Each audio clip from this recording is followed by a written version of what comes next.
Good afternoon and thank you for joining us. Here are the top stories making headlines this afternoon. The latest development in politics, sports, and international affairs. Stay tuned for more details. My name is Steven Mungai.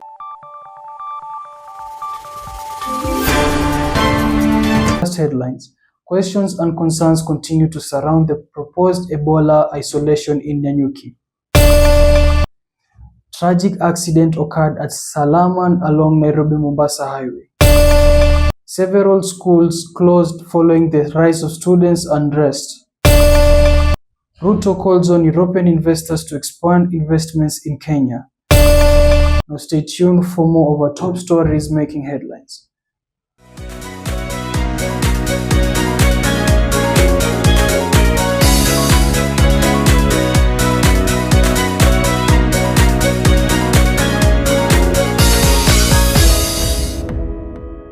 On to our first report. Questions and concerns continue to surround the proposed Ebola isolation in Nanyuki, with residents demanding more information from the government. The project has sparked public debates, protests, and growing calls for transparency as the officials face pressure to explain its purpose and address health and safety concerns. Julius Gitau with more reports. The planned Ebola isolation facilities in Nanyuki are still generating debates, with locals demanding more information and clearer information from the government.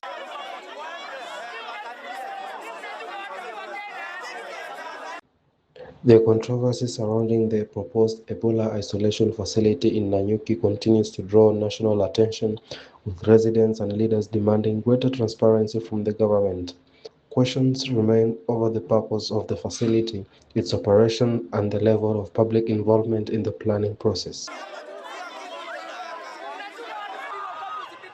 The issue has sparked protests in recent weeks, with demonstrations turning chaotic as members of the public voiced concerns about potential health risks and lack of clearer information.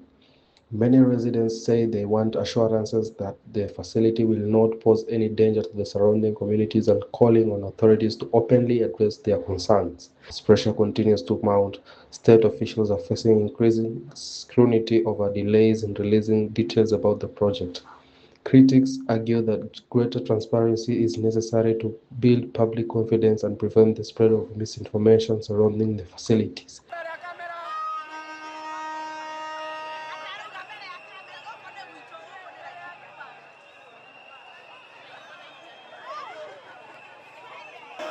Meanwhile, health experts have emphasized the importance of preparedness in fight against infectious diseases such as Ebola.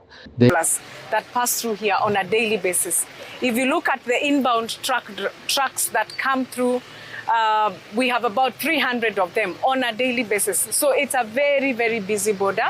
And because of the proximity to Uganda, we are very keen that we are at high risk.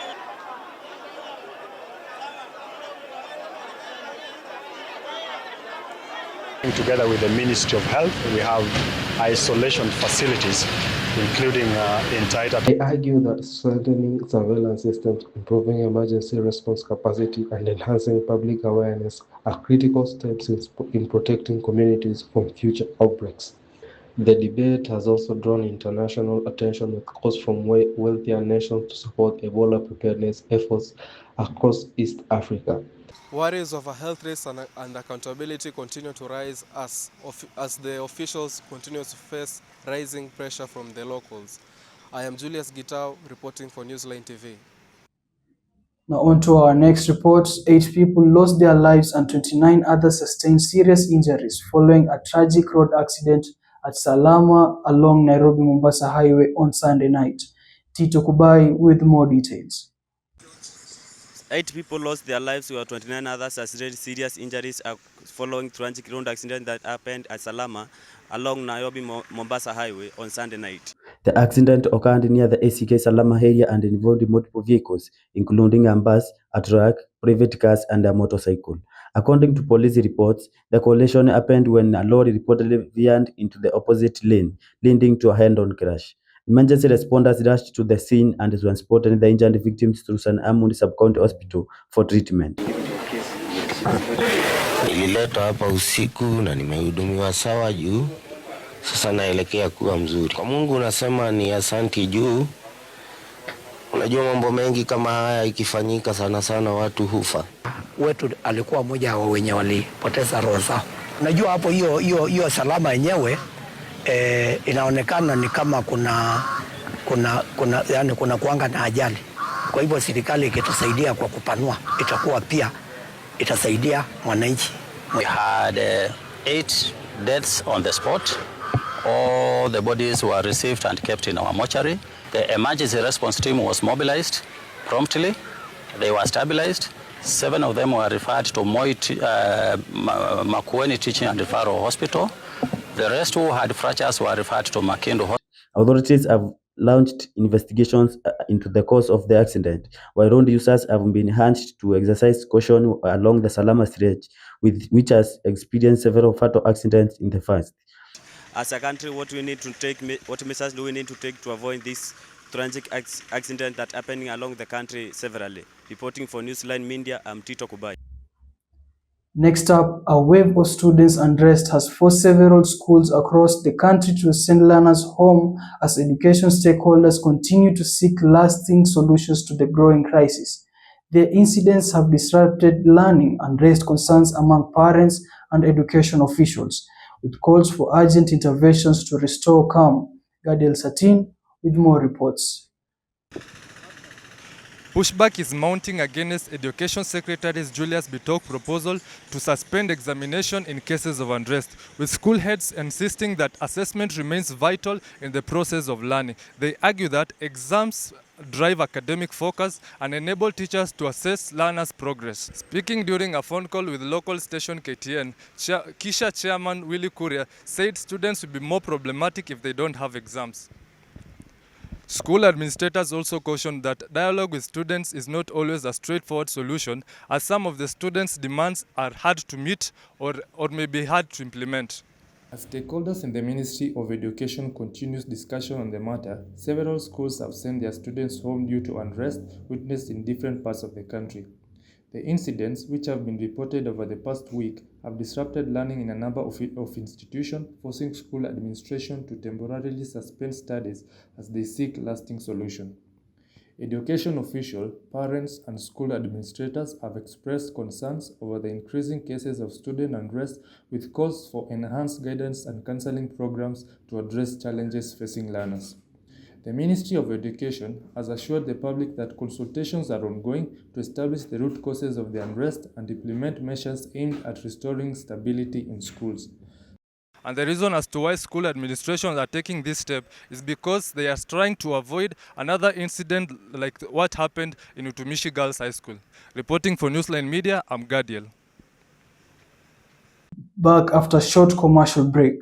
And I'm a managing partner of Newsline Media NIT Attachment Center based in Thika town, Zuhura Place.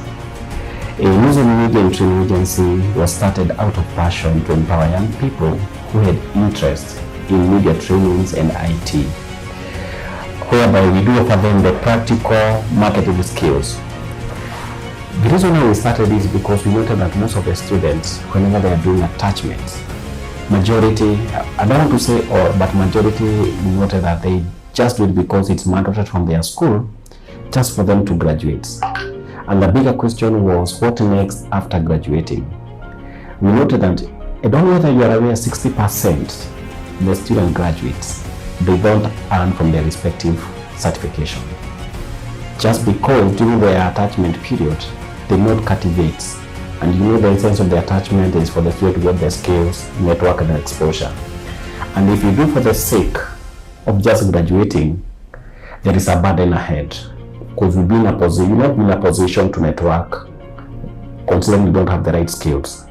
So we saw many talented youth struggling to find a place where they could gain a real hands-on skills and experience in media, journalism, and IT, as well as computer. And we wanted to create an institution that focused on just not on theory, but on the practical basis, mentorship and real industry exposure. And that's why we are now both offering IT and media. Yes. Are you ready to shape narratives, drive innovation, and make your mark? Your journey to a successful career in media and IT begins with Newsline.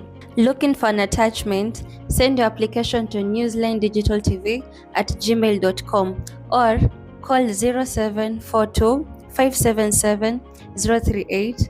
We are also located in Thika Zuhura Place, 4th floor, along Kenyatta Highway. And we continue with our reports. President William Ruto confirmed that he was in Brussels, Belgium, where he urged European investors, particularly from Belgium, Netherlands, and Luxembourg, to invest in Kenya. Stephen Mungai with more reports. President William Ruto confirmed that he was in Brussels, Belgium, where he urged European countries, particularly Belgium, Netherlands, and Luxembourg, to invest in Kenya. He highlighted that Kenya's access to East African and African continental market, as well as the country's renewable energy, strengthens. President William Ruto has called on European investors to expand their presence in Kenya as the country seeks to strengthen its position as a leading investment hub in Africa. Speaking during his visit in Brussels, President Ruto emphasized that Kenya offers a strategic entry point into both East African Community and the wider African continental free trade area, giving investors access to a market for over 1 billion people. He highlighted key sectors open for investments, including renewable energy, manufacturing, agriculture value addition, and affordable housing and the digital economy. The president noted that Kenya is already a regional leader in clean energy with significant process in geothermal, wind, and solar power. He added that this makes the country an attractive destination for green investment and climate-focused projects. Ruto also encouraged investors to move beyond exporting raw materials and instead focus on establishing industries within Kenya. According to him, this approach would create more jobs for young people, boost local production, and increase the country's export capacity. In addition, the government has pledged to improve the business environment through policy reforms, infrastructure development, and faster business registration processes to make it easier for foreign companies to operate in the country. This outreach to European investors comes at a time when Kenya is seeking to grow foreign direct investment and stabilize its economy through partnerships that support long-term development. Analysts say such engagements could strengthen Kenya-Europe economic ties and open new opportunities in technology and manufacturing energy sectors. Stephen Mungai reporting for Newsline Media. Next up, we have Samsung has unveiled the new Samsung Galaxy A57 5G, a mid-range smartphone designed to offer premium features at a more affordable price point. Edwin Masharia with more reports. Samsung has officially released the Galaxy A57, its newest release to the A series. The smartphone comes with a 6.7-inch AMOLED display, a powerful Exynos chipset, and a 5 mAh battery with fast charging. The A57 also brings enhanced AI-powered features, improved camera performance, improved durability with water and dust resistance, and up to 6 years of software support. Industry analysts note that Samsung is focusing heavily on software experience and long-term updates to strengthen its position in the competitive mid-range market. The smartphone aims for the users looking for premium features without the flagship price tag. Reporting for Newsline Media, Edwin Mashara. Now we shift to sports where we look ahead onto our 2026 FIFA World Cup that will be hosted in the United States, Canada, and Mexico, which will feature 48 teams, making it the biggest World Cup ever. Bethel Manasseh with full details. Recent news around the FIFA World Cup 2026 shows growing excitement as preparation still continues across the United States, Canada, and Mexico. FIFA has also introduced new rules so that they could speeden up the games, including tighter time limits for the goalkeepers and quicker restarts. The FIFA World Cup the biggest football tournament in the world. The tournament began in 1930 in Uruguay and has grown into a global event watched by billions of fans. Over the years, the World Cup has produced unforgettable moments, legendary players, and thrilling matches that unite people from different countries. The most recent tournament in Qatar saw Argentina lift the trophy, led by Lionel Messi. Looking ahead, the 2026 FIFA World Cup will be hosted by the United States, Canada, and Mexico, and will feature 48 teams, making it the biggest World Cup ever. The FIFA World Cup remains a symbol of passion, unity, and the love of. Overall, the latest updates are highly anticipated with major changes in the organization. Now that's all we had for you this afternoon's bulletin. On behalf of the entire Newsline team, we thank you for watching. Continue following us for the latest news and updates as they happen. I'm Stephen Mungai. Have a great afternoon, and remember, keep it Newsline Media.